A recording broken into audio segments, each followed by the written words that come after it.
अब प्रश्न ये उठता है कि आज के परिप्रेक्ष्य में हम विजयादशमी से क्या शिक्षा लें और किस प्रकार से इस पर्व को अपने जीवन में मनाएं। तो हम ये देखते हैं कि इस विजयादशमी के पर्व से ठीक पहले नवरात्रि का पर्व आता है और नवरात्रि में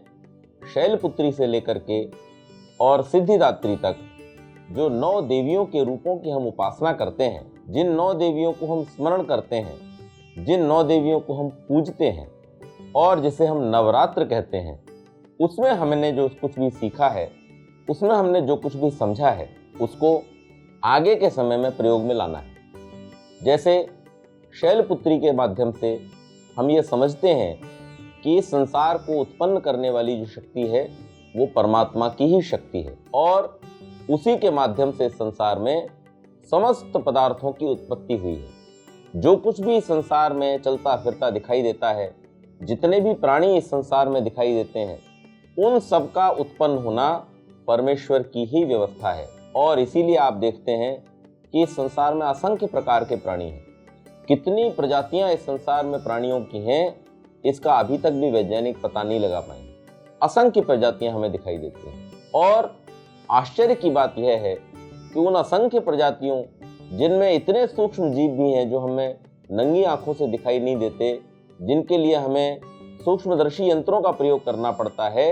उन छोटे से छोटे प्राणियों के लिए और इतने इतने विशालकाय जीव जिनको हम घरों के अंदर नहीं रख सकते, जिनके लिए बाहर बड़े बड़े मैदानों में व्यवस्था करनी पड़ती है, ऐसे विशालकाय जीवों के लिए भी उस परमात्मा ने सारी भोग्य सामग्री, उनके खाने पीने रहने की सारी व्यवस्था परमात्मा ने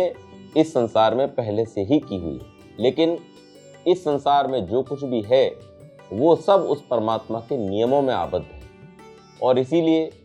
जो ब्रह्मचारिणी शक्ति है वो हमें इस बात का संकेत करती है कि हम सब अपने जीवन में नियमबद्ध रहें। जो व्यक्ति अपने जीवन में नियमों में बंधा रहेगा वो सदैव उन्नति की ओर आगे बढ़ेगा, क्योंकि हमारा ये जो शरीर हमें मिला है ये हमारी चॉइस से हमको नहीं मिला है, ये हमसे पूछ करके हमको नहीं दिया गया है, बल्कि हमारी जो योग्यता है, अर्थात हमारे जो पिछले कर्म हैं, जिस प्रकार का व्यवहार हमने अपने पिछले जीवन में किया हुआ है, पिछले समय में किया हुआ है, उन कर्मों के फलस्वरूप परमेश्वर की व्यवस्था से ही हमको शरीर मिलता है। और इसीलिए सबको एक जैसा शरीर नहीं मिलता। अगर सबके कर्म एक जैसे होते तो सबको एक जैसा शरीर, एक जैसी बुद्धि, एक जैसी शक्ति मिलती। लेकिन ये जो अलग अलग मिलती है, इसका कारण यही है कि सबके स्वभाव अलग हैं, सबके कार्य अलग हैं, सबकी बुद्धि, सबका सामर्थ्य अलग है और उसके अनुसार सबने अपने अपने कर्म अलग प्रकार के किए हुए हैं। इसलिए सबको अलग अलग प्रकार का शरीर मिला है, अलग अलग प्रकार की बुद्धि, अलग अलग प्रकार का सामर्थ्य मिला है। लेकिन एक बात है जो छोटे से छोटे प्राणी और बड़े से बड़े प्राणी के लिए बिल्कुल निश्चित है, मनुष्य भी इससे अछूता नहीं है कि इस संसार में जो कुछ भी हो रहा है उसके पीछे एक नियम काम कर रहा है और जो व्यक्ति अपने जीवन को उस नियम में आबद्ध रखता है वो सदैव सुखी रहता है। उस नियम को मानने का ही नाम है ब्रह्मचर्य। और जो अपने शरीर के नियमों को नहीं मानता, जो प्रकृति के नियमों को नहीं मानता, जो ईश्वर के नियमों को नहीं मानता है, वो व्यक्ति सदैव दुख के सागर में डूबा रहता है,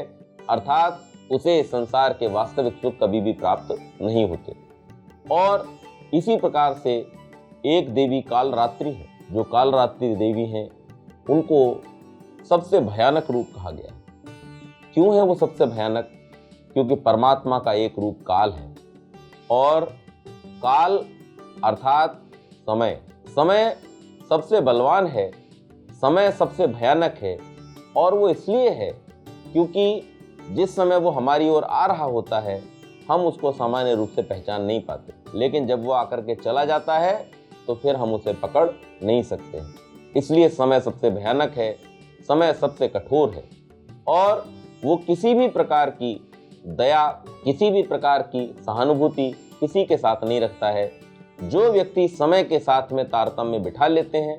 समय उनका दास हो जाता है। लेकिन जो व्यक्ति समय को इग्नोर करते रहते हैं, उसकी उपेक्षा करते रहते हैं, तो समय उनके हाथ से निकल जाता है और फिर किसी भी प्रकार से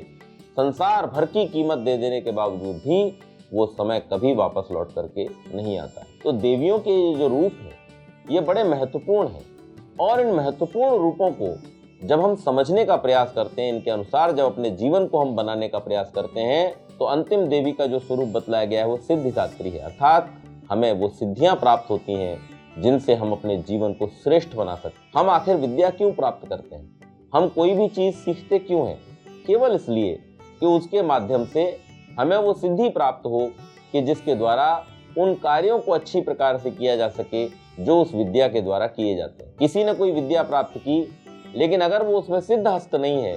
तो फिर वो उन कार्यों को अच्छी प्रकार से नहीं कर सकता। तो इसीलिए हमारे ऋषियों ने बड़े सुंदर क्रम में परमात्मा की इन शक्तियों को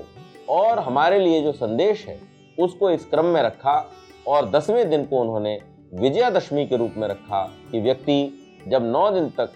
साधना पूर्वक अपने पिछले सीखे हुए ज्ञान का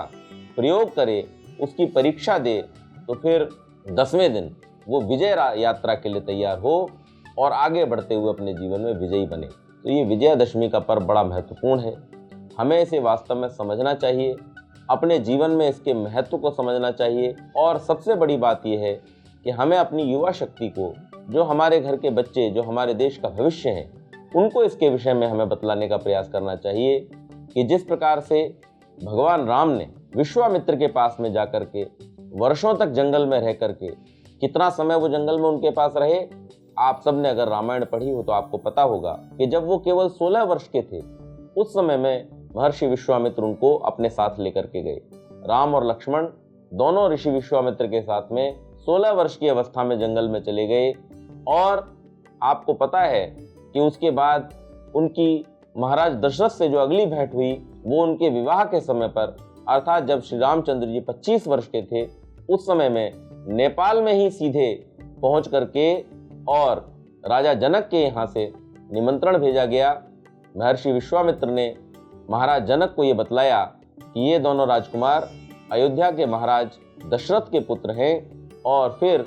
उनका स्वयंवर जब वहाँ पर रचाया जाना था तो उस समय में उनको निमंत्रण भेजा गया, और महाराज दशरथ अपने अन्य दोनों पुत्रों, अपनी रानियों और सेनाओं को लेकर के वहाँ पर उस विवाह समारोह में जाकर के सम्मिलित हुए। तो 9 वर्ष का ये समय लक्ष्मण जी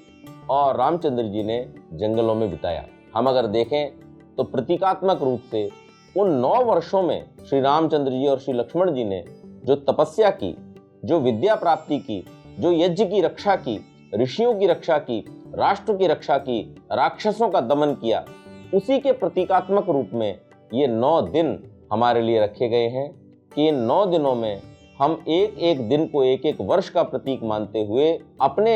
जो विकार हैं, अर्थात काम, क्रोध, लोभ, मोह, मत्सर, मद, अहंकार आदि जो हमारे अंदर छुपे हुए हमारे आंतरिक शत्रु हैं, इन शत्रुओं पर, इन राक्षसों पर, असुरों पर विजय प्राप्त करने के लिए हम प्रयास करें। और जैसी साधना श्री राम ने वहां ऋषियों की रक्षा के लिए की थी, वैसे ही हम भी अपने जीवन में ये व्रत धारण करें कि जो विद्वान, धार्मिक हमारे समाज के अंदर रह करके श्रेष्ठ बातों का प्रचार और प्रसार करते हैं, उनकी हम तन मन धन से रक्षा करें।